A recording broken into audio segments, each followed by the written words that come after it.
السلام علیکم ورحمۃ اللہ وبرکاتہ۔ اعوذ باللہ من الشیطان الرجیم، بسم اللہ الرحمن الرحیم۔ حاجت روائی کے لیے جمعہ کی رات پڑھیں۔ اگر کوئی ایسی جائز حاجت جس کی جلدی پوری ہونے کی خواہش رکھتا ہو، جس کے بارے میں وہ بہت زیادہ کوشش و جدوجہد کر رہا ہو، تو اسے چاہیے کہ وہ جمعہ کی رات کو نماز عشاء کے بعد 4 رکعت نفل نماز اس طرح سے پڑھے کہ ہر رکعت میں سورہ فاتحہ کے بعد 21 مرتبہ آیت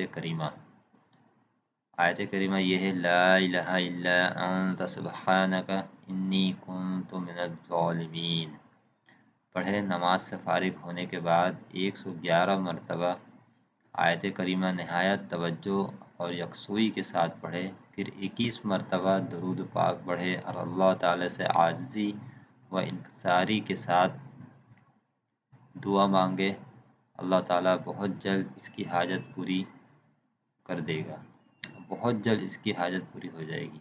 اللہ پاک اس پہ عمل کی توفیق عطا فرمائے، آمین۔